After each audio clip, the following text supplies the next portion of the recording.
Bueno, yo quiero preguntarles si hubiera un termómetro para medir nuestra fe. Aquí para los que están presencial vamos a poner una imagen de un termómetro, porque si nosotros pudiéramos ponernos un micrófono para poder medir nuestra fe, ¿cómo se encontraría nuestra fe? ¿Cómo estaría nuestra fe? ¿Cómo estaría en cuanto al servicio que brindamos?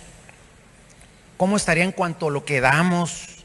En cuanto a la Biblia, en cuanto a la gratitud, la entrega y la oración. Honestamente, ¿cómo estaría nuestro termómetro de la fe? Y ya que ubicó más o menos un termómetro, pues con esos aspectos y muchos más, quiero preguntarle a día de hoy, si tuviera en general para medir del 0 al 10, ¿cómo registraría su nivel de fe el día de hoy? ¿Cómo andaría? ¿Frío o caliente, verdad? ¿Bajo o alto? Y otra pregunta. Imagínese que usted hoy dice, no, pues yo tendría un 7, un 8, un 5, lo que usted estableció el día de hoy. ¿Cuál ha sido el mejor momento de su vida en fe? Yo le digo porque a veces ha venido conmigo personas que han sido, ahora sí que glorias del evangelio. Dicen, oh, yo cuando iba a la sierra y cuando iba allá y predicaba y hacía esto, y ahora no, pues ahora no. Bueno, a lo mejor en otro tiempo tenía un 9, un 10, pero ahora un 4. ¿Cuál ha sido su mejor momento? ¿En qué momento siente que su fe estaba más grande? ¿Cuál era la razón de que estuviera tan alta? Bueno, tal vez muchos al hacer este ejercicio nos daremos cuenta que no estamos en el nivel óptimo de la fe el día de hoy. Podremos haber tenido anteriormente mejores episodios, mejores momentos, mejores etapas, pero probablemente también podemos ver que no estamos en el mejor momento en la actualidad. Ahora, pudiéramos decir, hay un dicho que dice, mal de muchos, consuelo de tontos. Y no podemos nosotros decir, bueno, porque generalmente, ¿verdad? Muchos creyentes no están en su nivel óptimo el día de hoy, pero ese no puede ser nuestro consuelo, ya que cada uno de nosotros tenemos que estar cada día en nuestro nivel óptimo de fe y de búsqueda de Dios. Y hoy vamos a hablar sobre la actitud que debemos de tener nosotros como cristianos y cómo debe de ser el estilo de vida según el modelo que encontramos en nuestro Señor Jesús. Y el tema de hoy le he titulado El mismo sentir. Quiero que vaya conmigo a Filipenses capítulo número 2, versículos 5 al 8, que dice lo siguiente. Haya pues en vosotros este sentir que hubo también en Cristo Jesús, el cual, siendo en forma de Dios, no estimó el ser igual a Dios como cosa a que aferrarse, sino que se despojó a sí mismo, tomando forma de siervo, hecho semejante a los hombres, y estando en la condición de hombre se humilló a sí mismo, haciéndose obediente hasta la muerte y muerte de cruz. Yo quiero platicar sobre la actitud opuesta, porque al paso de los años algo ha estado pasando entre los creyentes. Y así como ahorita manejábamos esta dinámica a través de la imaginación de cómo estaría un termómetro de fe o un termómetro espiritual, realmente a nivel creyentes la fe de muchos no es la misma. Si preguntamos a personas que tienen más tiempo en el evangelio, ellos constatarán que las cosas ya no son iguales. Hay muchas cosas en las cuales pudiéramos ver, pero yo, por ejemplo, recuerdo que a principios de los 90, ¿cómo era la fe? Bueno, recuerdo que no nos importaban mucho las comodidades, ¿verdad? De antemano, cuando empecé yo a pastorear aquí en Nuevo Pacto, no teníamos aire y no teníamos calefacción, los que recuerdan aquella etapa o aquel tiempo, y teníamos de repente, cuando hacía mucho frío, teníamos servicios, ¿verdad? Y esos servicios, pues nomás nos veníamos bien abrigados y no había problema. Eso sí que cuando cantábamos nos salía el vibrato muy bien, ¿verdad? Aleluya, pero por el frío. Pero igual cuando hacía mucho calor ahí en esa parte teníamos solo una ventana, un aparato pues de casa, ¿no? Por ahí, entonces la gente que llegaba temprano se sentaba ahí en esa parte, esas dos hileras, y los demás, bueno, ellos eran los VIP, les llegaba el airecito, y los demás hermanos, nada, ¿verdad? Y no nos interesaba mucho eso. Y los cultos duraban en nuestra iglesia hasta 3 horas y nadie se iba.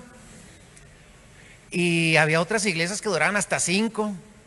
Bueno, y eso después de haber ido en la mañana a la escuela dominical en algunas iglesias. Aquí nosotros teníamos escuela dominical, llegábamos y después de la escuela dominical un culto. ¿Cuántos cantos? ¿Contaron cuántos cantos cantamos hoy? 4, ¿verdad? Nosotros teníamos 8 cantos.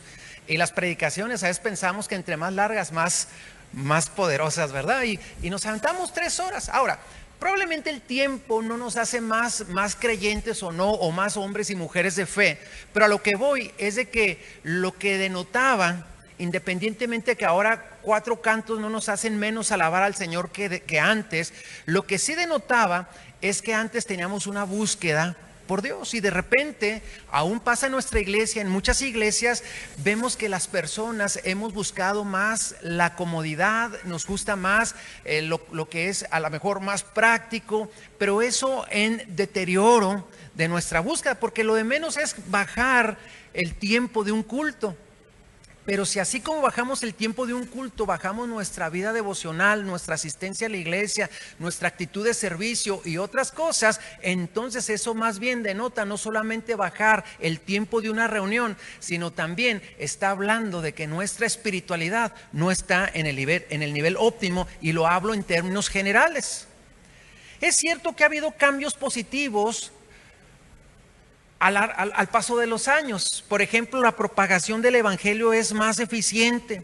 Tenemos muchos recursos al alcance, yo siempre lo he dicho, tenemos radio, televisión cristiana, cine cristiano, tenemos Biblias electrónicas, tenemos un sinfín de recursos, literatura y todo ello, que cuando debería de ser por todos los recursos que estuviéramos mejor, lamentablemente no es así.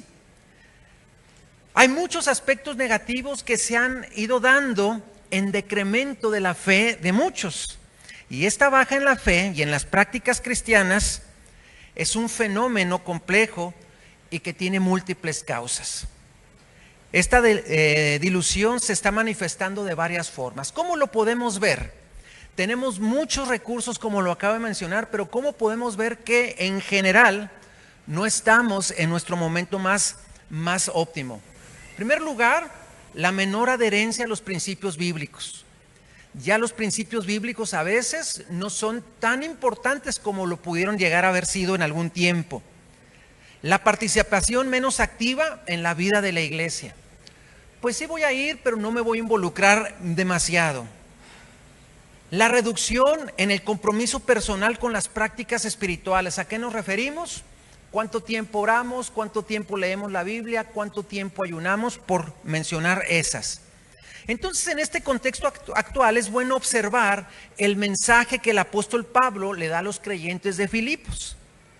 Al leer toda la carta a los filipenses podemos notar algunas de las situaciones que se estaban dando en torno a los filipenses que podrían causar el decremento de su fe. Y por esta razón, inspirado por Dios, y desde una prisión romana, Pablo escribe una carta a los cristianos filipenses inspirado por Dios, desde luego. Aparte de que Pablo quiso agradecer a la iglesia el sostenimiento económico, porque los creyentes de Filipos, ellos aportaban económicamente para que Pablo pudiera ejercer su apostolado. Pero él abordó el tema sobre la falta de unión y la amenaza de la herejía. También sobre la desunión que acechaba a la comunidad, y también sobre los conflictos personales, y trató, ¿verdad?, un punto muy importante de ese tiempo, que eran los desacuerdos en cuanto a la teología. La herejía estaba llegando por medio de maestros judíos, que eran judíos radicales que querían entremezclar el evangelio con las prácticas del judaísmo. Y todo esto era el contexto que estaba trayendo una amenaza a los creyentes de Filipos. Entonces Pablo lo abordó de una manera personal, una forma personal, pero también afectuosa. No lo hizo, ¿verdad?, con una autoridad en el sentido de un regaño, sino lo hizo siempre hablando los conceptos, los principios que Dios le había inspirado para ellos. Con este contexto, le dijo entre muchos principios más el texto que aprendimos al inicio o que leímos al inicio como una solución a los desafíos existentes. Filipenses capítulo 2, versículos 5 al 8. Me gustaría leerlo nuevamente después del contexto que hemos visto. ¿Qué le parece si lo leemos todos en voz alta? ¿Está listo? Lo leemos todos y dice: haya pues en vosotros este sentir que hubo también en Cristo Jesús, el cual, siendo en forma de Dios, no estimó el ser igual a Dios como cosa que aferrarse, sino que se despojó a sí mismo, tomando forma de siervo, hecho semejante a los hombres, y estando en la condición de hombre, se humilló a sí mismo, haciéndose obediente hasta la muerte y muerte de cruz. En este contexto, Pablo les dice que un antídoto para vivir de la manera en la cual Dios se agrada es: haya en ustedes el sentir que hubo en Cristo Jesús. Y esto les permitiría tener la perspectiva correcta ante las situaciones que se le pudieran presentar y pudieran provocar la fe de los creyentes. Y esto me lleva a hacerme una pregunta: ¿cuáles son las razones o qué factores pueden hacer menguar la fe de un creyente? ¿Qué es lo que puede producir que mi fe, en este termómetro imaginario que veíamos de mi mejor momento, haga que no esté en mi mejor momento? A diferencia de las situaciones que vivían los filipenses, en la actualidad son muy diferentes y son muy diversas. Si bien nosotros no tenemos ese problema que vengan judíos extremos tratando de judaizarnos, no es, al menos en nuestro contexto de ciudad, hay varias razones que se pueden hacer, que pueden intentar diluir nuestra fe. Razones que podemos estar permitiendo sin darnos cuenta y que hacen que nuestra fe mengue. ¿A qué nos enfrentamos nosotros como creyentes en la actualidad? ¿Cuáles son los grandes desafíos que tenemos? Permítame darle rápidamente las principales razones que pueden traer un decremento a nuestra fe. Número 1, influencias seculares y culturales. La cultura contemporánea a menudo promueve valores y estilos de vida que son contrarios a los principios bíblicos. Hoy día vemos que se gestan, ¿verdad?, o que se expanden socialmente muchas posturas que van en contra de los principios bíblicos, y nosotros no solamente no las rechazamos, a veces lo que hacemos, las aceptamos. La influencia constante de los medios de comunicación, la publicidad y la cultura popular, si no nos ponemos listos, puede llevar a que los cristianos adoptemos actitudes y comportamientos que diluyan nuestra fe. Segundo, el relativismo moral. ¿Qué es el relativismo moral? Es que el relativismo es no tener verdades absolutas, y esto ha permeado muchas sociedades. Decir, bueno, pues es que si tú piensas así está bien, cuando no necesariamente pudiera estar bien. Podemos respetar, pero no quiere decir que esté bien. Esto puede llevar a los creyentes a cuestionar y reinterpretar las enseñanzas bíblicas, adaptándolas a las normas culturales cambiantes para poder adherirnos a ellas y no a los principios eternos de Dios. Entonces, de repente nosotros podemos ver creyentes que hacen prácticas y argumentando, por ejemplo, que la Biblia no dice el respecto a eso, y dicen, bueno, pues yo puedo practicar de esto, de aquello, en detrimento también de su fe. Otro más, materialismo y consumismo. El enfoque en el materialismo y en el consumismo puede desviar la atención de los creyentes de lo espiritual a lo material. Todos podemos caer en este problema, porque vivimos en un mundo muy materialista. La búsqueda constante de bienes materiales y de éxito puede hacer que los cristianos descuidemos nuestra vida espiritual y nuestra relación con Dios. No tiene nada de malo tener cosas, tener un vehículo, tener una propiedad, tener algún anhelo por algo. El problema es cuando nosotros anhelamos tanto esas cosas que buscamos trabajar y trabajar y trabajar y desequilibramos nuestra vida, y sobre todo descuidamos nuestra vida espiritual. Cuarta, desconexión con la comunidad de fe. Hoy más que nunca vemos la falta de compromiso con la iglesia que nos puede conducir a una dilución de la fe. Muchas personas hoy día andan diciendo, yo soy creyente pero no tengo iglesia. Pero muchos que están en la iglesia no hacen un compromiso con la iglesia. ¿Y compromiso para qué? A la asistencia, al servicio, al dar, al participar activamente en todo ello. Entonces la participación activa en una iglesia local proporciona apoyo, rendición de cuentas y crecimiento espiritual. Sin esta conexión, los creyentes no quiere decir que estén en un pecado atroz, pero sí se vuelven más vulnerables a una influencia secular y a una apatía espiritual. Si a veces, hermanos, teniendo un hermano que nos llama, hey, ¿por qué no vino? Teniendo a alguien que nos jala la oreja cuando cometemos alguna equivocación. ¿Qué decir cuando estamos como rienda suelta? Es como los hijos, ¿verdad? Que a veces necesitan que uno como padre esté siempre diciéndoles, hey, no hagas esto, no hagas aquello, cuidado aquí, cuidado allá. Que si los dejáramos así como con la rienda suelta, ¿usted cree que muchos de los hijos harían cosas que a veces ellos no quieren hacer? ¿Cuántas veces le decimos, oye, ten listo tu cuarto, ten ordenado tu cuarto? Y si usted dijera, pues hazle como quieras, ¿usted cree que muchos de ellos dirían, tengo que ordenar mi cuarto? De la misma manera, nosotros necesitamos estar en el entorno de una familia espiritual para recibir cuidado y protección. Quinto, falta de discipulado y formación espiritual. Una deficiencia que se ha dado es la deficiencia en el discipulado y la formación espiritual, que puede resultar una fe superficial. A veces estamos en la iglesia, estamos aquí, pero no tenemos cimientos sólidos. Y de repente como iglesia no es que no tengamos recursos. Nuevo Pacto, si algo tiene, son recursos para que la persona pueda crecer. El problema es que tenemos los recursos, pero no tenemos quien los quiera obtener. Tenemos, por ejemplo, una reunión de estudio bíblico donde la asistencia no es la que hubiéramos querido. Y tenemos un proyecto, ¿verdad?, que iniciamos como un proyecto piloto con el grupo Alabanza, que se llaman mentorías, que no ha logrado permear, pero no es porque no tengamos el material, es porque muchas personas simplemente no les interesa profundizar y llevar ¿cómo le podemos decir? Un camino, ¿verdad?, hacia la madurez espiritual.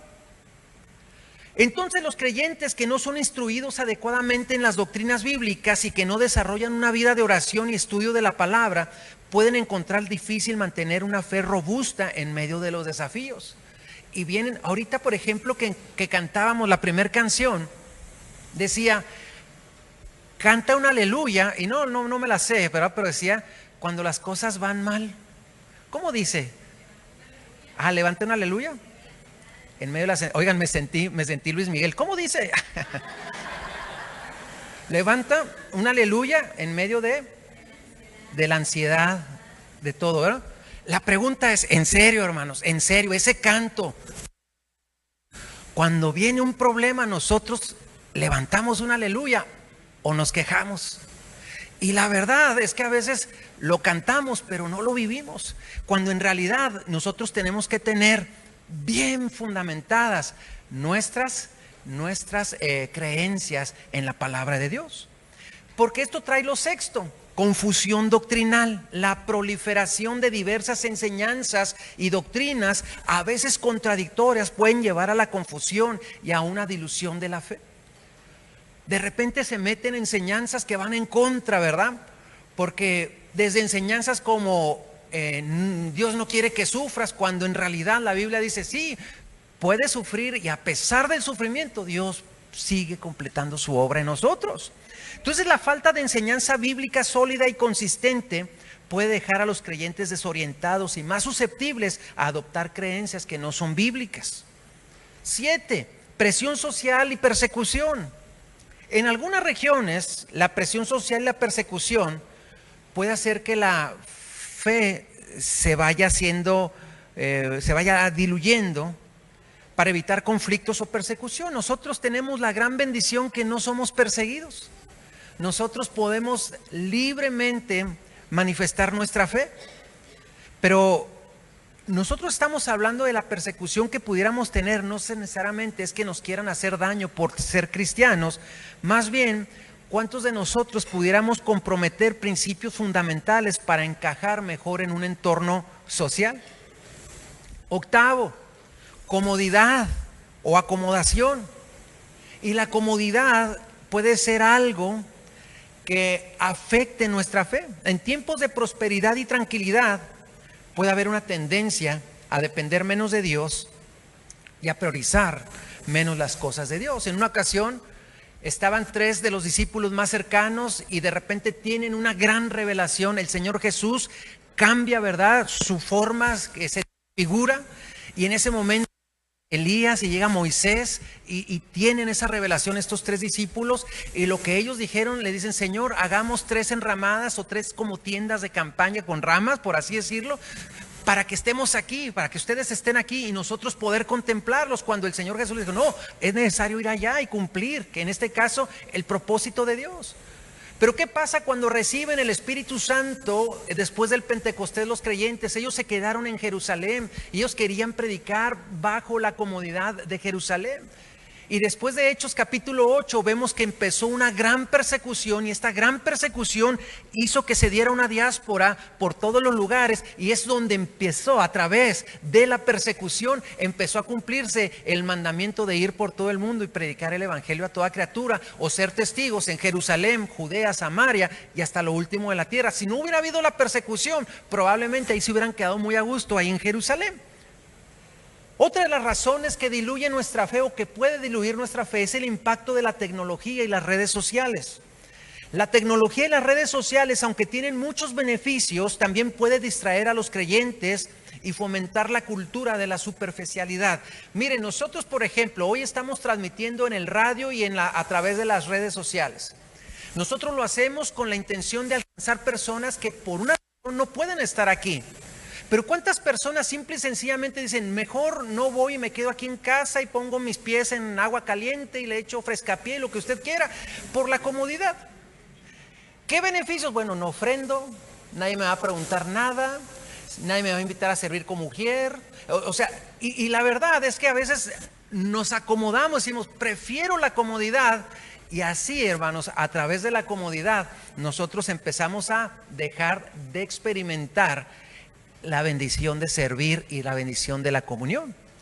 Entonces, las redes sociales yo no las satanizo, y creo que nadie las satanizamos, solamente si les damos mal uso y dejamos que el tiempo nos lo absorban, y que dejemos de dedicar tiempo al estudio de la palabra, a la comunión con otros creyentes o a la misma oración.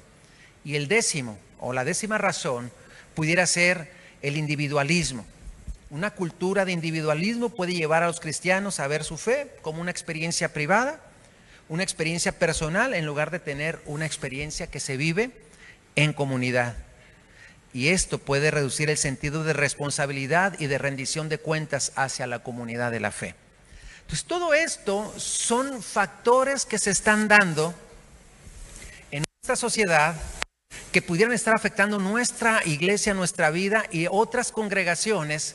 Y al fin de cuentas, al ver todo esto, esto va haciendo que alguna de ellas, o todas en mayor o menor proporción, vayan haciendo que nuestra fe se vaya diluyendo. Y probablemente vamos a encontrarnos: es que yo hoy trabajo más que antes, es que hoy tengo más compromisos que antes, es que hoy, miren, la verdad, hermanos, a mí que me pasa como consejero, de repente yo tengo que poner límites en la consejería, porque tenía una pareja que venía a consejería.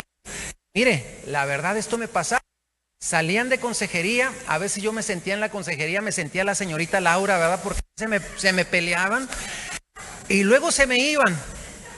Y yo decía: al fin fue la última. Qué cansada estuvo.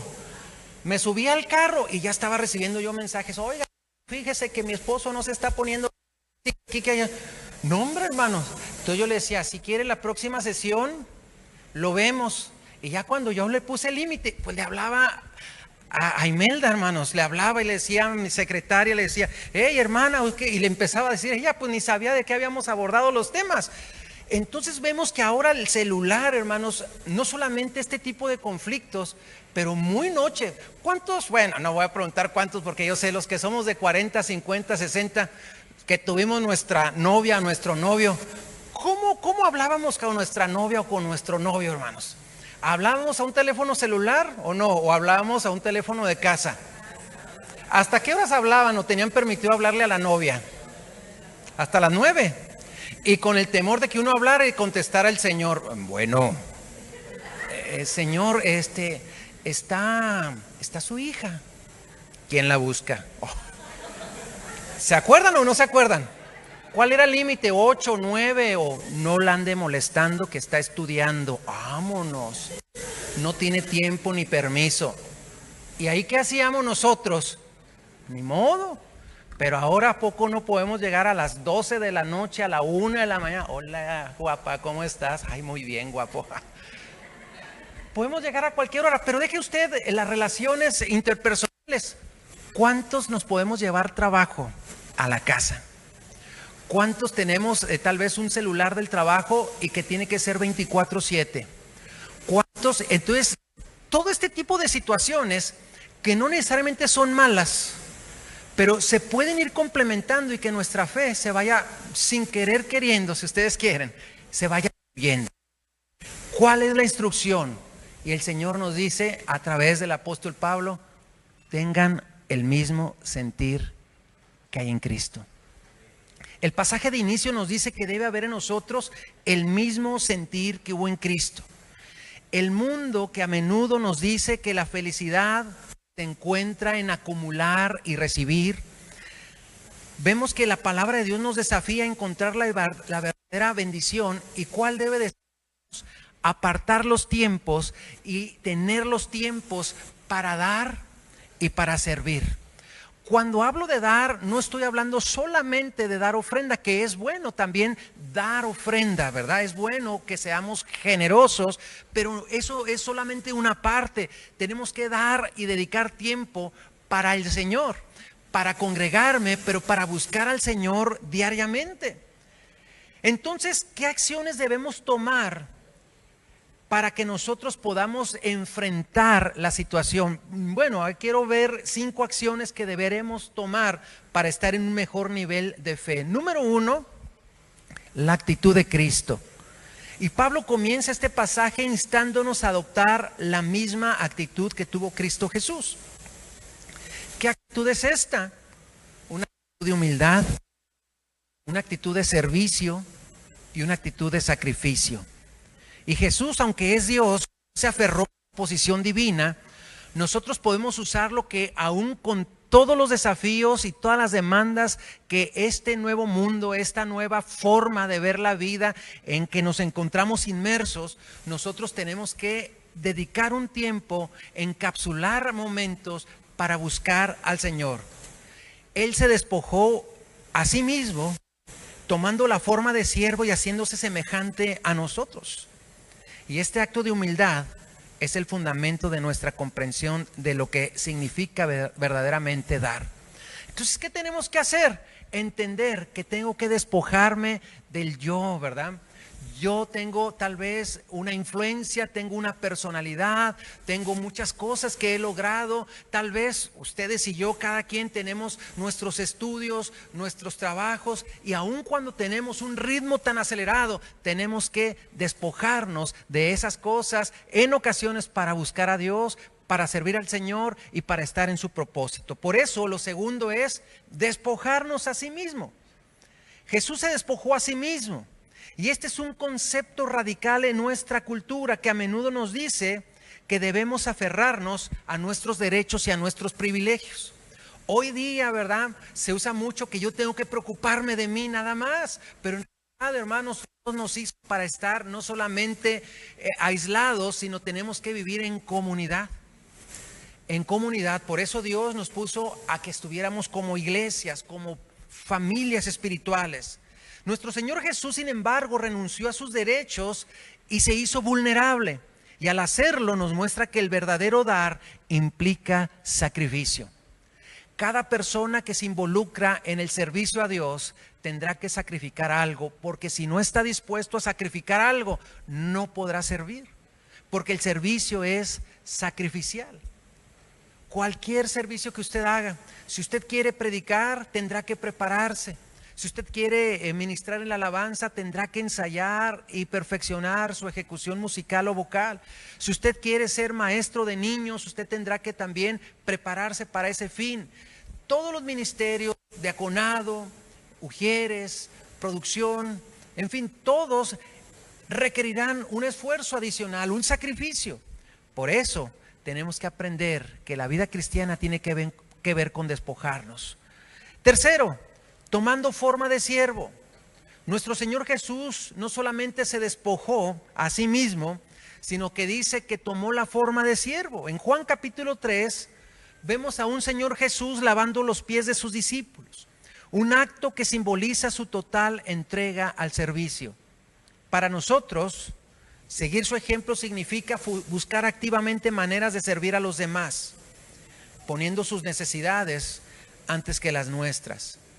El servicio es y será siempre una manifestación tangible de nuestra fe y de nuestro amor. La obediencia hasta la muerte. Nuestro Señor Jesús se hizo obediente y se hizo obediente hasta la muerte, y dice la Biblia, y muerte de cruz. Su obediencia y su sacrificio fueron completos. Para nosotros, esto significa que el verdadero dar o darse no debe de tener límites. No se trata de un acto ocasional de generosidad. No se trata de un acto ocasional de servicio. Como decir, hermano, va a ver este evento, ¿quién? Yo. Hermanos, va a haber esto, ¿quién ofrenda? Yo. O sea, está bien. Pero hermanos, esto tiene que ser nuestro estilo de vida. Estar constantemente sirviendo, estar constantemente siendo generosos, estar constantemente orando, estar constantemente congregándome, estar constantemente, no cuando hay una necesidad, sino como parte de nuestra esencia. Entonces, esta entrega en obediencia no solamente honrará a Dios, sino también traerá bienestar a mi vida y a mi entorno. Nuestra obediencia a Dios se refleja en nuestra disposición de dar y servir sacrificialmente. Y después vemos el resultado del sacrificio de Jesús. El sacrificio de nuestro Señor Jesús tuvo un impacto eterno. Ese sacrificio en la cruz trae impacto a nuestras vidas por la eternidad. A través de su muerte y su resurrección, trajo salvación a la humanidad y trajo salvación para nosotros. Esto nos enseña que nuestro dar y nuestro servicio, aunque puedan parecer pequeños o insignificantes, pueden tener un impacto profundo y duradero en la vida de otros y en la expansión del reino de Dios. ¿Cuántas personas no han impactado su vida? ¿Cuántas personas que tal vez iban en un camión, de repente alguien subió y compartió la palabra y se bajó sin saber que hubo un gran impacto a las personas que escucharon ese mensaje? ¿Cuántas personas tal vez se involucraron en el servicio a los niños y dando clases a los niños? No se imaginaban que entre esos niños habría alguien que Dios usaría grandemente para un gran impacto. Por lo tanto, es importante que nosotros sirvamos al Señor y al servir veamos cómo alguien puede ser impactado por nuestras vidas. Y más ahora, por ejemplo, que ahorita estoy predicando, se está escuchando en la radio, lo están escuchando ustedes, se está viendo en Facebook y posteriormente en YouTube. ¿Cuántas personas podrán ser impactadas que yo ni cuenta me doy? De la misma manera, cada cosa que nosotros hagamos podrá tener en las manos de Dios un impacto que no podemos a veces ni imaginarnos. Cuando damos nuestro servicio, cuando damos de nosotros mismos sacrificialmente, participamos en la obra redentora de Dios para este mundo. A manera de conclusión, hermanos, vivimos en un mundo donde cada vez será muy fácil ser cristiano por todo lo que tenemos a nuestro alcance. Tenemos mayor apertura, tenemos las mismas autoridades de gobierno, ¿verdad? Buscan a los cristianos, a los pastores nos buscan y todo eso, y parece que estamos en un momento óptimo, ¿verdad? Donde comparado con los creyentes que eran perseguidos por el emperador Nerón, nada que ver. O sea, decir, Señor, estamos en un tiempo óptimo. Sí, estamos en un tiempo óptimo, pero de verdad, hermanos, que nosotros podamos ver que aún estando en un tiempo óptimo donde no hay una persecución, nosotros podamos aprovechar y ser sabios y decir, nada de las nuevas tendencias que este mundo está ofreciendo afecten la fe en Jesucristo, mi Señor. Que nada nos quite este deseo de servir, que nada nos quite este deseo de dar servicio, de dar al Señor. Hoy día, hermanos, tenemos tanta inclinación a no servir, a no participar, a solamente ser consumidores de la fe, pero en realidad Dios no nos ha puesto para ser consumidores, sino Dios nos ha puesto para que cada uno de nosotros seamos instrumentos de bendición para su reino. Amén. Hoy hemos aprendido que el ejemplo de nuestro Señor Jesús nos llama a una vida de dar y una vida de servicio sacrificial. Cada vez que haya que sacrificarse por hacer algo, vale la pena y podemos decir, para ti, Señor. Filipenses 2, del 5 al 8, Pablo nos muestra que es mejor dar que recibir. Eso lo dice en Hechos, pero es el mismo, aunque no lo dice expresamente en Filipenses, es mejor dar que recibir, porque en el dar nosotros encontraremos alegría y plenitud. ¿Cómo puedo entonces, retomando el ejemplo al final de lo que vimos al inicio, cómo podría tener ese termómetro de la fe el nivel óptimo? El nivel de fe, lamentablemente no tenemos un termómetro, pero el nivel de fe se puede medir en nuestra capacidad de dar y de servir. Cuando usted batalle para dar y cuando usted batalle para servir, es que su nivel de fe ha bajado. Y cuando usted empieza a ver que va subiendo su deseo de dar y de servir, de obedecer, entonces usted verá que ese será el mejor termómetro, pero que cada quien lo tiene y que cada quien puede irlo a consultar en ese momento. Aún como pastor me pasa, me canso y de repente yo pudiera decir, no tengo ganas de hacer esto. Entonces es tiempo para decir, tal vez está bajando mi nivel, porque el ser pastor no es garantía. ¿Está usted de acuerdo conmigo? Imagínese que de repente un día me levante y le diga a mi esposa, oye, no tengo ganas de ir al culto. Oye, pero tú eres el pastor. Sí, pero está el pastor Fito también, que hoy no está. O sea, hoy no era el día. O sea, ¿ustedes creen que si un día, aunque venga, pero me levanto sin ganas de venir, no creen que ese sería un indicador de que algo está mal? ¿No creen que si un día, simple y sencillamente, el hecho de decir, no quiero servir a los hermanos en esto, no quiero hacer esto, será un indicador? Entonces, la falta de obediencia, la falta del dar, la falta del servicio puede ser el mejor indicador. Entonces, nuestro nivel de fe se va a notar en nuestra capacidad. Y a veces podemos tener situaciones, podemos tener cansancio, sobre todo ministerios tan desgastantes como el grupo Alabanza, por ejemplo, el de producción, el dar a los niños, el ser ujieres, el ser diáconos, que de repente hay que dar un poco más y eso puede desgastarnos físicamente, pero usted nada más enfóquese para que todo cansancio pudiera ser físico y pueda decir, estoy cansado de ir temprano, pero no estoy cansado de adorar al Señor. Estoy cansado tal vez de que después de trabajar toda la semana me gustaría algún día quedarme en la casa acostado, pero entiendo que es un placer y un verdadero privilegio ir a los atrios del Señor, y como decía el salmista, mi corazón y mi carne cantan al Dios vivo. Entonces podemos tener cansancio, pero que nunca tengamos nuestra fe en decremento. Por lo tanto, si nos formuláramos la siguiente pregunta, ¿qué respondería? ¿Qué tanto deseo usted hoy día tiene de dar y de servir? ¿Qué tanto deseo? Y la respuesta es esta: haya en nosotros el mismo sentir que hubo también en Cristo Jesús. Sigamos el ejemplo de nuestro Señor Jesús, adoptando su actitud de humildad, de servicio y de sacrificio. Les invito a estar de pie. Bendito Dios, gracias en esta hora, porque esta palabra puede hacer que nuestras vidas, Señor, sean confrontadas con la realidad que vivimos, Señor, con las razones que pueden alejarnos o simplemente menguar nuestra fe. Te pedimos, Señor, que nos ayudes a ser hombres y mujeres persistentes, que caminemos, Señor, en tu voluntad, que andemos, Señor, en total obediencia a ti. Te rogamos, Señor, que obres un milagro en cada uno de nosotros y que nuestra capacidad de dar, de servir, de estar, siempre sea, Señor, algo que caracterice nuestra vida.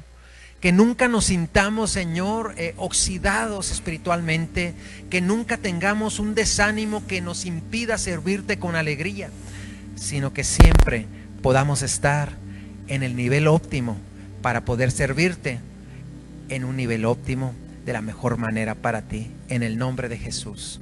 Amén.